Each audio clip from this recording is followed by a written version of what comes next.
بسم اللہ الرحمن الرحیم إن الحمد لله نحمده ونستعينه ونستغفره ونعوذ بالله من شرور أنفسنا ومن سيئات أعمالنا من يهده الله فلا مضل له ومن يضلل فلا هادي له وأشهد أن لا إله إلا الله وحده لا شريك له وأشهد أن محمدًا عبده ورسوله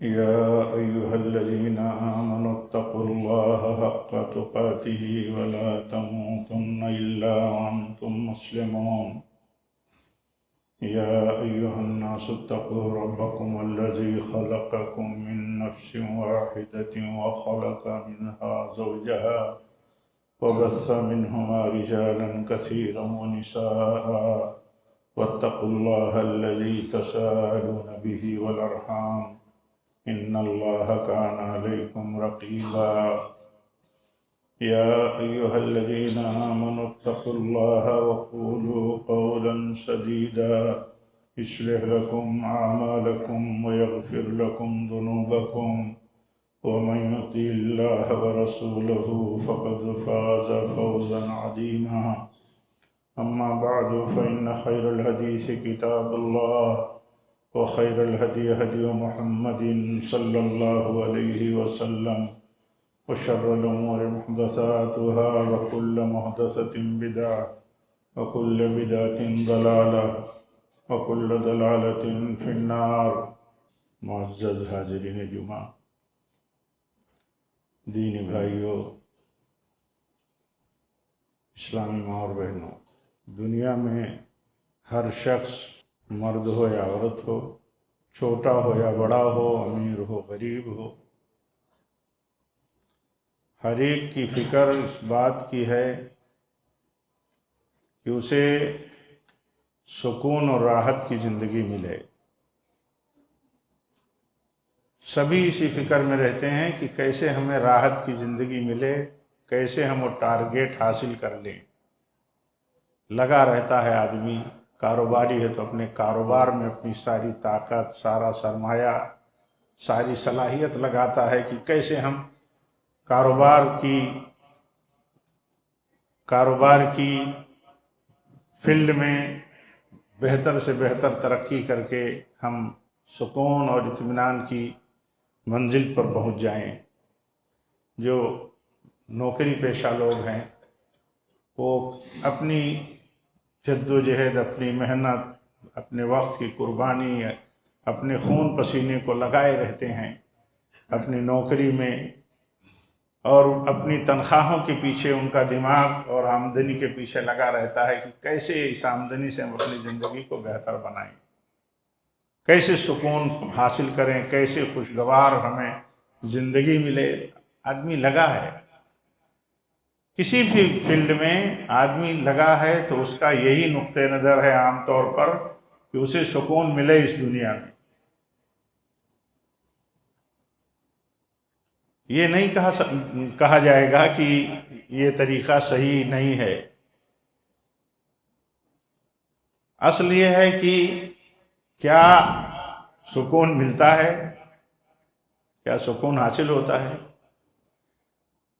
اگر سکون حاصل بھی ہوتا ہو آدمی کو تو وہ اگر غلط ڈھنگ سے، غلط راستے پر چل کر کے کوئی ٹارگیٹ حاصل کرتا ہے اور ملتا ہے اور اسے اس میں سکون ملتا ہے تو یہ سکون بھی اس کے لیے صحیح نہیں ہے. ویسے تو دنیا میں عام طور پر جس فیلڈ میں بھی جو لگا ہوا ہے وہ ایسے بھی سکون سے محروم ہے. یہ ایک نظام ہے اللہ تعالیٰ کا، اللہ کا نظام ہے. وہ نظام یہ ہے کہ جو لوگ اللہ تعالیٰ کی بتائے ہوئے طریقے ایمانیات سے اپنے آپ کو نہیں جوڑے ہیں، یعنی ایمان اور عقیدے کی جن کی زندگی نہیں ہے اور جن کی زندگی اچھے اعمال کی بنیاد پر نہیں قائم ہے، تو ان کی زندگیوں میں ایسے ہی سکون نہیں ہے، نہیں ملے گا۔ یہ اللہ کا نظام ہے۔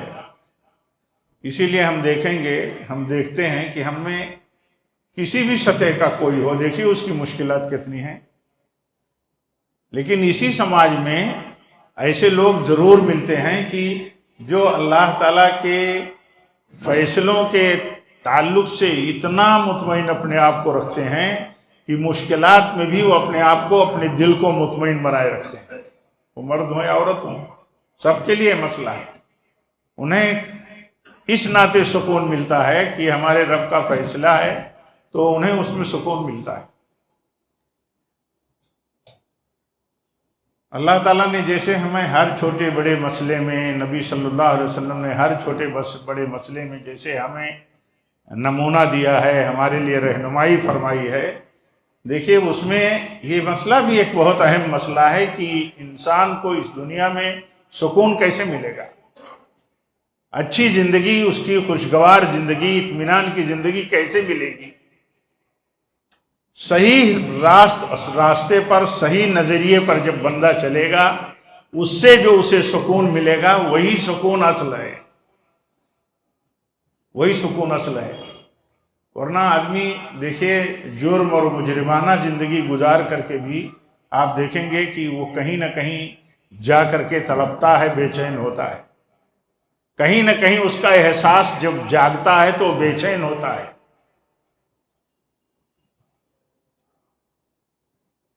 آپ دیکھیں گے کہ وہ بھی ایک شخص تھا جس کا واقعہ اللہ کے نبی صلی اللہ علیہ وسلم نے بیان کیا کہ اتنا بڑا مجرم تھا، 99 لوگوں تک کا قتل کر چکا تھا، 99 لوگوں تک کا قتل۔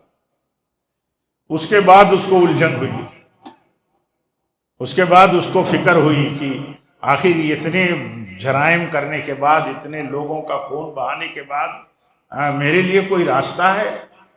تو بے چینی ایک انسان کو اس کے اپنے کرتوتوں کی بنیاد پر پیدا ہوتی ہے پیدا۔ اور اگر ایک اصول ذہن میں رہے کہ اللہ تعالیٰ اصل سکون کب دے گا اس دنیا کی زندگی میں، جب اس کا ایمان درست ہوگا۔ ایمان درست ہوگا تو اسے سکون رہے گا میسر، چاہے جتنی مشکلات ہوں یا چاہے جتنی آسانیاں ہوں، دونوں حالات میں۔ ایسا دیکھیے کہ ہمارے بیچ میں جو ہمارے غریب بھائی ہیں، یا ہمارے بیچ میں جو ہمارے درمیان ہم سے بڑے لوگ ہیں، مالدار لوگ ہیں، دونوں کی زندگیوں کو دیکھیے۔ ایسا نہیں ہے کہ جو لوگ مالدار ہیں بڑی سکون اور اطمینان کی زندگی جیتے ہیں، کتنے مسائل ان کے ہیں، ان کے اپنی ذات کے، ان کے اپنے کاروبار کے، ان کے اپنے نیٹ ورک کے، اس سے جڑے ہوئے سسٹم کے، اندرونی بیرونی آدمی کے اپنے تعلقات میں، اپنی فیملیوں میں کتنے مسائل ہیں۔ بہت کم ہم ایک دوسرے کے بارے میں جانتے ہیں جتنا مسئلے ان کے اندر کے ہوتے ہیں۔ ہمارے اپنے مسئلے کتنے ہیں آپ کہاں جانتے ہیں؟ ہاں، ہم کتنے الجھن میں ہیں آپ کو کیا پتا ہے؟ آپ کتنی الجھن میں ہیں آپ کو کیا پتا ہے؟ کتنا آدمی اپنے الجھن کی باتیں، اپنے سربستہ راز جس کو کہتے ہیں، ڈھکی ہوئی باتیں کتنا کھول کھول کر کے آدمی بیان کرے گا؟ نہیں بیان کر سکتا ہے۔ لیکن ہیں الجھنیں، سکون اور اطمینان سے آدمی بہت محروم ہے۔ اس کی وجہ یہی ہے عام طور پر کہ کبھی ہم غور نہیں کرتے، دیکھتے نہیں کہ اللہ تعالیٰ نے اتنے بڑے مسئلے کا حل، اللہ کے دین نے اتنے بڑے مسئلے کا حل بتایا ہے کہ نہیں بتایا ہے؟ بتایا اللہ تعالیٰ۔ ہمارے اپنے حالات کیسے ہیں پہلے تو یہ دیکھنا ہے کہ ہمارے اپنے جیسے بھی حالات ہیں، یہ اللہ کی مشیت ہے، یہ ایمان بندے کا ہو، یہ اللہ کے فیصلے سے ہے۔ جب بندہ یہ سمجھ لے کہ جیسے بھی ہمارے حالات ہیں یہ ہمارے رب کے فیصلے سے ہیں، اور ہمارے رب نے ہمارے جیسے حالات رکھے ہیں، ہمارا رب ہم پر سب سے زیادہ مہربان ہے۔ امیر بنا دیا، مہربان ہے ہمارا رب، غریب بنایا تو اس میں بھی ہمارے ساتھ رب العالمین کی مہربانی ہے۔ ورنہ بندہ اپنے رب سے بدگمان ہو جائے گا۔ اپنے رب سے بدگمان ہو کر کے بندہ کہاں چلا جائے گا؟ دین و ایمان سے ہاتھ دھو بیٹھے گا، کیا کوئی بندہ ہم میں کا یہ سوچ سکتا ہے کہ ہمارے رب کی ہم پر مہربانی نہیں ہے؟ کیا ہمیں غریب بنایا ہمارے رب نے تو ہمارا رب ہم پر مہربان نہیں ہے؟ اللہ کی مہربانی کی شکلیں کیا ہیں ہم سوچ نہیں سکتے. کہاں اللہ تعالیٰ مہربانی کس راستے سے کرنا چاہتا ہے ہمیں پتہ ہی نہیں ہو سکتا ہے.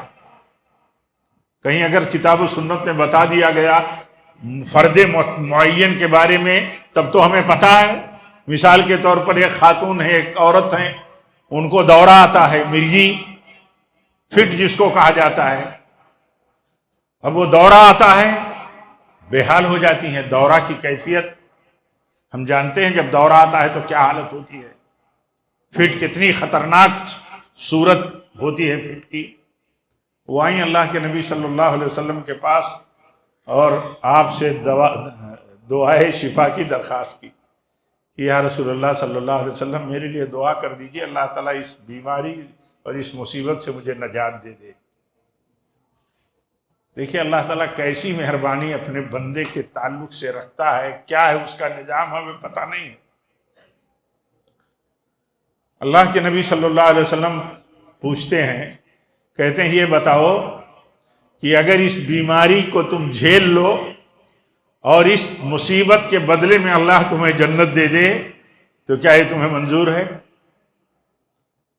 دیکھیے اتنی بڑی مصیبت میں عورت جی رہی ہے، فٹ اسے آتی ہے، دورہ آتا ہے، حالات کتنے خطرناک ہو جاتے ہیں دورے میں، لیکن آپ صلی اللہ علیہ وسلم پوچھتے ہیں کہ یہ بتاؤ کہ تم اس مصیبت کو جھیل لو، اس مصیبت پر صبر کی وجہ سے اللہ تمہیں جنت دے دے تو کیا یہ تمہیں منظور نہیں ہے؟ تو کہا مجھے جنت منظور، کہا مجھے جنت چاہیے.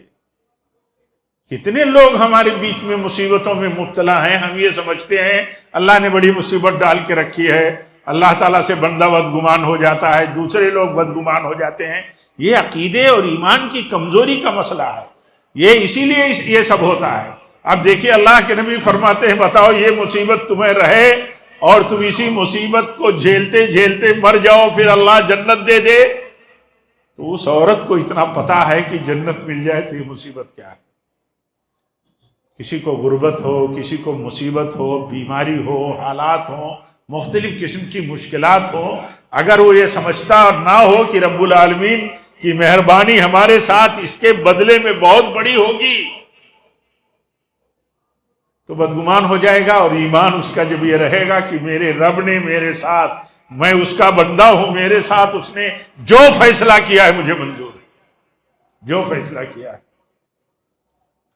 اور جب بندے کا یہ عقیدہ ہوتا ہے کہ رب کا میرے حق میں جو فیصلہ ہے وہ خیر کا فیصلہ ہے تو چاہے جیسے حالات ہوں اسے اندر سکون ملتا ہے.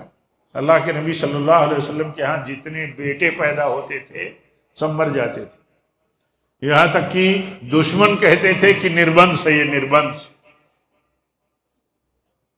نربنس ہماری زبان میں سمجھا جاتا ہے جس کی اولاد نرینہ نہ ہو اس کو نربنس کہا جاتا ہے. آخری بیٹا پیدا ہوا وہ بھی مر گیا. لیکن اللہ کے نبی صلی اللہ علیہ وسلم کیا فرماتے ہیں؟ آنکھ سے آنسو جاری ہیں اور آپ فرماتے ہیں کہ ابراہیم تیرے مرنے سے دکھی ہوں، تیرے جدائی سے دکھی ہوں، لیکن اللہ کے فیصلے سے راضی ہوں. اللہ کا فیصلہ ہے تو راضی ہوں. یہ کیسے راضی کر سکتا ہے آدمی؟ دکھی ہو سکتا ہے ہاں، لیکن ہاتھ پیر نہیں پٹک سکتا، گریبان نہیں پھاڑ سکتا، نوحہ نہیں کر سکتا. بعض میتوں میں دیکھا جاتا ہے کہ عورتیں جیسے پاگل ہو گئی گھروں میں. رشتے میں عورتوں کی ماں کی محبت، رشتوں میں ان کی محبت کا انکار نہیں ہے، لیکن ایسا لگتا ہے کہ جیسے کوئی بھی ذمہ دار، شوہر مر گیا، بھائی مر گیا، باپ مر گیا تو ایسا لگتا ہے کہ اتنا دنیا کا انحصار ہے اپنے کیلکولیشن کا کہ یہی سب کچھ ہے، ایسا لگتا ہے کہ سب ختم ہو گیا. یہ اپنے رب کے اوپر ایمان کی کمزوری کا نتیجہ ہے. دیکھیے اللہ کے نبی صلی اللہ علیہ وسلم اتنے حالات میں ہیں، دشمن کا تانا دیکھیے برداشت ہوتا ہے، دشمن کا تانا، لیکن اللہ کے نبی فرماتے ہیں کہ ابراہیم تیری جدائی پر میں دکھی ہوں لیکن اللہ کے فیصلے سے راضی ہوں. اے اللہ تیرے فیصلے سے میں راضی ہوں. اور ایسے ہی سلسلے کا وہ واقعہ بھی ہے جو سنتے رہتے ہیں. آپ سنتے رہنا چاہیے، بیان کرتے رہنا چاہیے. یہ لوگ یہی تو ہمارے لیے نمونہ ہے، یہی تو ایمان کی زندگی کی مطلب یہ ہمارے لیے مطلب رہنمائی کا ایک بہت بڑا سرچشمہ ہے. دیکھیے وہ خاتون ہیں ام سلیم ہیں، بیٹا بیمار ہے، گھر میں مر گیا. شوہر عشاء میں آتا ہے، نہیں بتاتی ہیں. پوچھتا ہے شوہر خیریت؟ تو کہتی ہیں بیٹا پہلے سے بہتر ہے، پہلے سے بہتر حالت میں. یعنی بیماری کی جو مصیبتیں، جو تکلیفیں جھیل رہا تھا بیٹا، ان کے دماغ میں یہ مراد تھی اب اس سے نجات پا چکا ہے، اس لیے کہا پہلے سے بہتر ہے. بعد میں بتاتی ہیں رات کے ایک ماحول کو بنانے کے بعد کہ اچھا یہ بتائیے کہ اگر کسی کی کوئی امانت ہو اور وہ امانت مانگے تو جس کے پاس امانت ہو اس کے اوپر کیا حق بنتا ہے؟ تو کہا دے دینا چاہیے امانت، امانت والی کی امانت ہے. کہا اگر وہ نہ دے تو کہا رہے عجیب بات ہے. اتنا ماحول بنا کر کے وہ ماں، آپ سوچئے وہ ماں اپنے شوہر کو، کہ شوہر کی محبت بھی اتنی ہے کہ شوہر کو جھٹکا نہ لگے. اتنی حکمت اس عورت کے اندر کہ شوہر کو یک بیک نہ بتا دیں کہ بیٹا مر گیا. کہتی ہیں کہ تو سنیے، جو امانت اللہ تعالیٰ نے ہمیں بیٹے کی شکل میں دی تھی وہ اللہ نے اپنی امانت واپس لی. کیسے کوئی عورت بول سکتی ہے؟ ایک ماں کیسے یہ بات کہہ سکتی ہے؟ یہ اسی وقت کہہ سکتی ہے جب اس کا ایمان ایسا ہو کہ میرے رب نے جو کچھ فیصلہ میرے لیے رکھا ہے اس میں ہمیں کچھ بھی لگتا ہو، آسانی لگتی ہو، مصیبت لگتی ہو، ہر حال میں یہ عقیدہ رکھنا کہ اللہ تعالیٰ نے ہمارے حق میں جو بھی فیصلہ کیا ہے یہ اس کی مشیت ہے، اس میں وہ ہمارے لیے خیر چاہتا ہے. کبھی اللہ مصیبت ڈال دیتا ہے، مصیبت. اللہ اسی مصیبتوں سے ہمیں بچائے جو ہم برداشت نہ کر سکیں. اللہ تعالیٰ کبھی مصیبت ڈال دیتا ہے، بوکھلا جاتا ہے آدمی. بیماری ڈال دیتا ہے، بوکھلا جاتا ہے آدمی. لیکن اللہ تعالیٰ کہتا ہے کہ میں ایسا اس لیے کرتا ہوں کہ تاکہ تم وہ زندگی تمہاری جو نافرمانیوں کی گزرتی ہے اس کا احساس کر کے مجھ سے دوری کی زندگی جو تم بنائے رکھے ہو لوٹ کر کے میرے پاس آ جاؤ، میری راہ پر آ جاؤ، صحیح راہ پر آ جاؤ. اللہ تعالیٰ اب بتائیے، اللہ تعالیٰ مصیبت اس لیے ڈالتا ہے تاکہ وہاں بھی بندہ تو سمجھتا ہے مصیبت ہے، دشمن سمجھتا ہے میرے دشمن کو خوب سبق ملا ہے. یہ ہماری سوچ کی تنگی ہے، ہماری سمجھ کی کمزوری ہے. رب العالمین کا مسئلہ کیا ہے؟ رب العالمین کا مسئلہ یہ ہے کہ جب وہ کوئی مصیبت ڈالتا ہے تو اس کی منشا اور مشیت اور اس کی مرضی اس میں ہوتی ہے کہ بندہ نافرمانی کی زندگی چھوڑ کے فرما برداری پر آ جائے. کبھی مشکلات کی بنیاد پر اللہ تعالیٰ کتنا بلند درجہ دے رہا ہے. دیکھیے ایک عورت کو اتنی بڑی بیماری ہے، اس بیماری کے بدلے میں اللہ تعالیٰ اسے جنت سے سرفراز کرنا چاہتا ہے. اللہ کے نبی سے انہوں نے کہا جنت چاہیے، مجھے یہ بیماری برداشت ہے، لیکن حیا اتنی تھی، حیا. کہتے ہیں یا رسول اللہ صلی اللہ علیہ وسلم جب یہ دورہ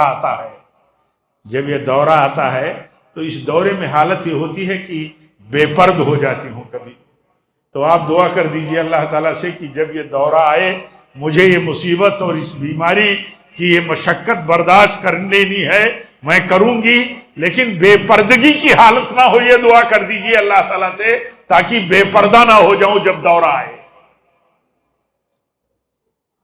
تو کبھی یہ سوچیں ہم کسی حالت میں ہم آئیں، کسی بھی حالت میں ہم ہیں، کبھی سوچیں، اس ڈھنگ سے سوچیں کہ رب العالمین نے جس حال میں رکھا ہے اس حال میں ہمارے رب کی کہیں نہ کہیں ہمارے ساتھ بہت بڑی مہربانی کا مسئلہ ہے. جیسے حدیث میں آتا ہے، کہا جاتا ہے بیماریوں کو تم برا بھلا مت کہو، بیماریوں کو تم جو لگ گئیں تمہیں برا بھلا مت کہو. ایک بخار جو آتا ہے کسی بندے کو، وہ بخار جو ہے جس میں تپتا ہے آدمی کا بدن، یعنی حرارت سے بدن تپتا ہے بخار میں، ہاتھ رکھا نہیں جاتا، جلتا ہے بدن. اور یہ بخار اللہ تعالیٰ کے ہاں، یہ بخار اللہ تعالیٰ کے ہاں ایمان اور عقیدے کی بنیاد پر ایک بخار زدہ مرد عورت کو اللہ تعالیٰ اپنے بندے کو اس بخار کے ذریعے اس کے گناہوں کو جھاڑتا ہے یا جلا دیتا ہے. آپ سوچئے، کبھی کبھی آدمی کہتا ہے کہ ارے میں تو کبھی بیمار ہی نہیں ہوتا. اللہ کا فضل ہے، اللہ کا شکر کرے بندہ، لیکن جو کبھی بیمار ہوتا ہے وہ اللہ تعالیٰ کا شکر اس بنیاد پر بھی کرے کہ اللہ تعالیٰ نے اسے اس بیماری سے بڑی بیماری میں نہیں مبتلا کیا، اسے اس بیماری سے بڑی بیماری میں نہیں مبتلا کیا، اور وہ بیماری اس کے لیے کفارے سیئات ہے، گناہوں کا کفارہ بن جاتی ہے. ایک آدمی بیمار ہے، ہم میں کوئی بیمار ہو گیا، صحیح عقیدے کا آدمی ہے، اسے سوچنا چاہیے کہ اللہ تعالیٰ نے ہمیں دل کی بیماری نہیں لگا دی، عقیدے کی بیماری ہمیں نہیں لگا دی. جس کو عقیدے کی بیماری لگ گئی تو ایسا سمجھیے کہ وہ بیماری جو ہے عقیدہ اس کی چاٹ گئی، اس کا عقیدہ چاٹ گئی. جیسے بیماری لگتی ہے، کہتے ہیں فلاں فلاں بیماری، اندر آدمی کھوکھلا ہو جاتا ہے. ایسے بدعقیدگی کی جب بیماری لگتی ہے تو کھوکھلا ہو جاتا آدمی، کچھ نہیں بچتا.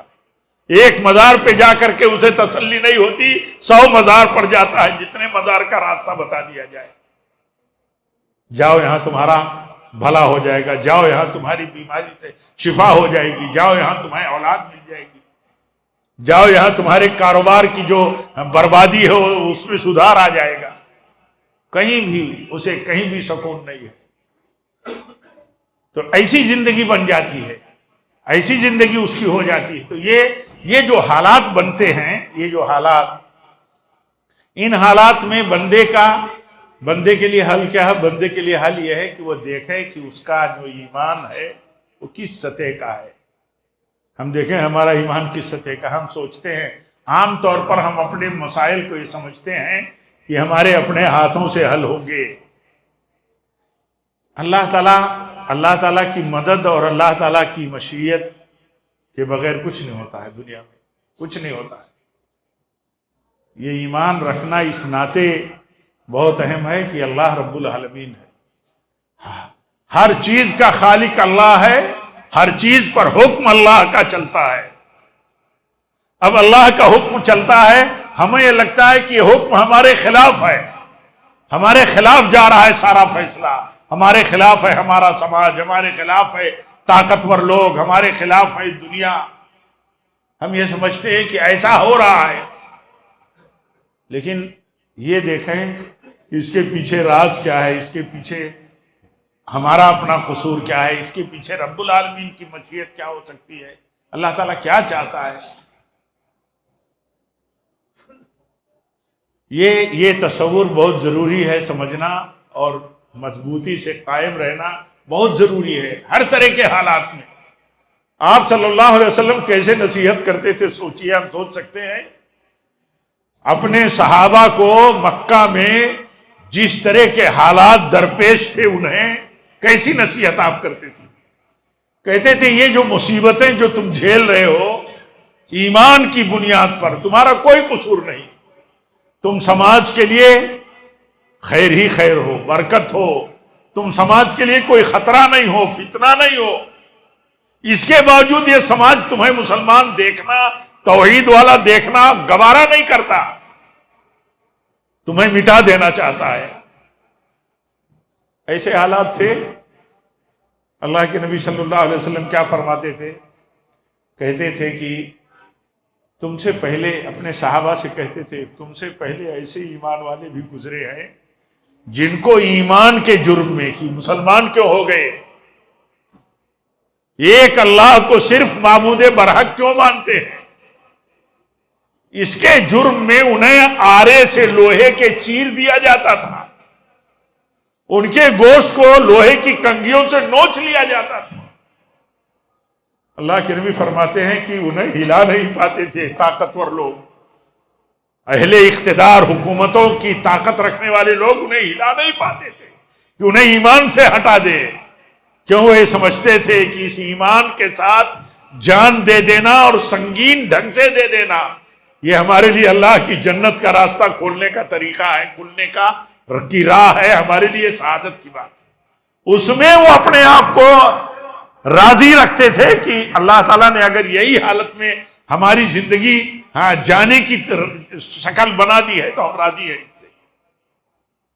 رات دن شکوہ، رات دن مسائل، رات دن اپنے حالات میں اللہ کے خلاف، لوگوں کے خلاف، اپنے اوپر ذمہ داروں کے خلاف، سرپرستوں کے خلاف، ماں باپ کے خلاف، اولاد کے خلاف، ایک دوسرے کے ایسے حالات بنے رہتے ہیں کہ جیسے ایمان اور دین کوئی چیز نہیں ہے.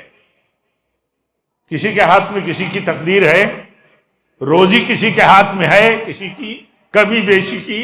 کتنے لوگوں کو دیکھا جاتا ہے جو سماج میں ان کی کوئی ایسا سمجھ میں آتا ہے کہ سماج میں ان کی کیا حیثیت ہے، لیکن دولت دیکھیے، ان کی پوزیشن دیکھیے تو یہ ہوتا ہے کہ آدمی کتنی بلندی پر جا رہا ہے، پہنچا ہوا ہے. رب کا فیصلہ ہے، پتہ نہیں کیا اللہ کی مصلحت ہے. ایسے لوگوں کو دیکھا جاتا ہے جو بڑے سوجھ بوجھ، سنجیدہ ہیں، سمجھدار ہیں، دیندار ہیں، اس کے باوجود مشکلات کی زندگی ہیں. رب کا فیصلہ ہے، ہمارے رب کا فیصلہ. ہمارا رب ہمارے حق میں جو جانتا ہے. کتنا بڑا درجہ تھا حضرت بلال کا. اللہ کے نبی کو جنت جب دکھائی گئی تو بلال آگے آگے چلتے تھے، ان کے جوتوں کی آواز اللہ کے نبی سنتے تھے. آپ نے پوچھا بلال کو بلا کر کے کہ بلال تمہاری نیکی کیا ہے؟ بلال کی پوزیشن بالکل کالے کلوٹے حبشی غلام تھے، انہیں آزاد کرایا گیا خرید کر کے. حالت مکے میں ایسی تھی کہ ان کو پیر میں رسی باندھ کر کے، سینے پر پتھر رکھ کر کے، مکہ کی زمین جنہوں نے مکہ دیکھا آج بھی دیکھیے سب پہاڑی اور پتھر ہی ہے. جتنی بھی آبادی آپ دیکھ رہے ہیں وہ سب پتھروں اور پہاڑوں کو کاٹ کر کے سب آبادیاں اور سب مطلب بلڈنگیں اور ٹاور سب بن رہے ہیں. وہ پتھر پر گھسیٹا جاتا تھا اور پتھر سینے پہ رکھ کر کے اور سخت چلچلاتی ہوئی دھوپ میں.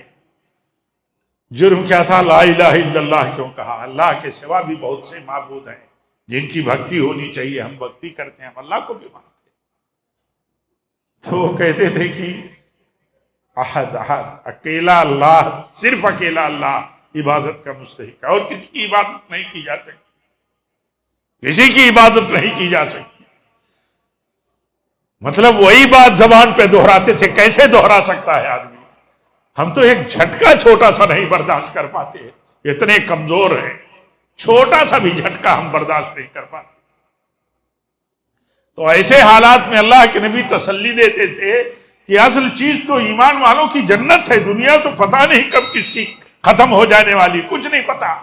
ایمان والوں کا اصل ٹارگیٹ اور اصل کامیابی جنت ہے.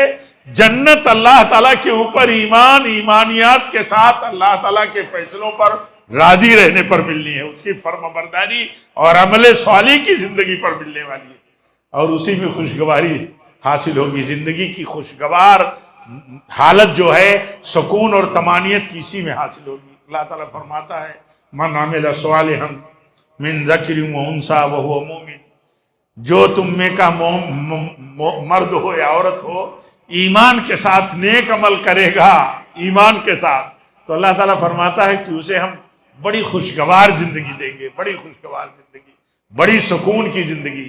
آدمی نیکی کا کرتا ہے تو سکون اسے ملتا ہے. کیوں ملتا ہے؟ وہ سمجھتا ہے اس نیکی کا اجر ہے.